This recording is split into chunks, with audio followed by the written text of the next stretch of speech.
नमस्कार. शुभदा विद्यालय यूट्यूब चॅनलमध्ये आपलं सर्वांचं मनापासून स्वागत. आज आपण इयत्ता 7वीच्या वर्गाचा मराठी विषयाचा तास घेणार आहोत आणि या तासाला आपण मराठीची आकारिक मूल्यमापन चाचणीची प्रश्नपत्रिका आपण या ठिकाणी उत्तरासहित सोडवणार आहोत. विद्यार्थी मित्रांनो, ऑगस्ट महिन्यामध्ये होणाऱ्या चाचणीची ही क्वेश्चन पेपर आहे. व्हिडिओ शेवटपर्यंत पहा. यासारख्या इतर विषयांच्याही प्रश्नपत्रिका आपल्याला हव्या असतील तर आपल्या चॅनलला सबस्क्राईब करून बेल आयकॉनवर क्लिक करा, म्हणजे नवीन व्हिडिओची नोटिफिकेशनसुद्धा आपल्याला मिळेल. आणि डिस्क्रिप्शन बॉक्समध्ये दिलेली प्लेलिस्ट ओपन केल्यावर आपल्याला सर्व विषयांच्या चाचणीच्या प्रश्नपत्रिका उपलब्ध होतील. आपल्याला हा व्हिडिओ उपयोगी वाटत असल्यास व्हिडिओला लाईक करा. इयत्ता 7वी मराठी घटक चाचणी क्रमांक 1 गुण 20. प्रश्न पहिला, एका वाक्यात उत्तरे लिहा. 3 मार्कांसाठी हा पहिला प्रश्न आपल्याला विचारलेला आहे. बघा तो.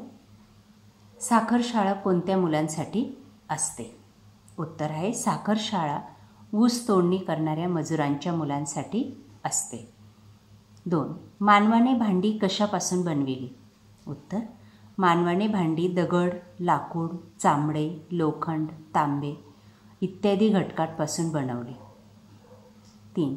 मक्यापासून कोणकोणते पदार्थ तयार होतात? उत्तर मक्यापासून लाह्या, भाकरी, तेल, भाजी, पोळी इत्यादी पदार्थ तयार होतात. प्रश्न दुसरा, खालील अर्थाच्या कवितेतील ओळी लिहा. 1. क्षणात पाऊस पडतो तर क्षणात ऊन पडते. उत्तर क्षणात येते सरसर शिरवे, क्षणात फिरूने ऊन पडे. दुसरं, झाडावर घरांवर कोवळे कोवळे ऊन पडते. तरु शिखरांवर उंच घरांवर पिवळे पिवळे ऊन पडे. या पद्धतीने त्या अर्थाच्या ओळी लिहायच्या आहेत आणि 4 गुण मिळवायचे. प्रश्न तिसरा, पुढील शब्दांचे 2-2 अर्थ लिहा.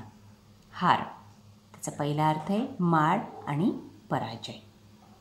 कर, त्याचा अर्थ आहे हात आणि सारा किंवा टॅक्स. वात, त्याचा पहिला अर्थ आहे ज्योत आणि दुसरा वारा. त्यानंतर प्रश्न चौथा, गटात न बसणारा शब्द शोधून लिहा. 1. श्रीमंत, धनवान, गरीब, लखपती. त्यात गटात न बसणारा शब्द आहे गरीब. दुसरं, रात्र, निशा, प्रभात, यामिनी. गटात न बसणारा शब्द प्रभात.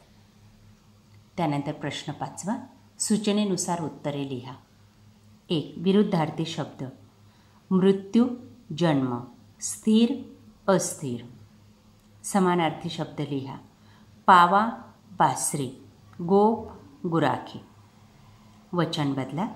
डोंगर, डोंगर, स्वप्न, स्वप्ने. लिंग बदला.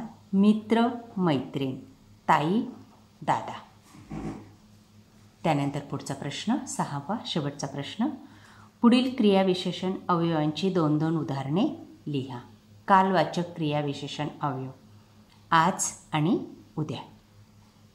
स्थलवाचक क्रियाविशेषण अवयव इथे, तिथे. संख्यावाचक क्रियाविशेषण अवयव कमी, जास्त. आणि रीतिवाचक क्रियाविशेषण अवयव जसे, तसे. या पद्धतीने आपण मराठी विषयाची घटक चाचणी परीक्षेची प्रश्नपत्रिका आपण या ठिकाणी अभ्यासलेली. आपल्याला हा व्हिडिओ नक्कीच उपयोगी ठरणार आहे. यासारख्या इंग्रजी, गणित, विज्ञान, समाजशास्त्र या विषयांचेही क्वेश्चन पेपर आपल्याला हवे असतील तर त्यासाठी आपल्या चॅनलला सबस्क्राईब करून डिस्क्रिप्शन बॉक्समध्ये दिलेली प्लेलिस्ट ओपन करा. थँक्यू.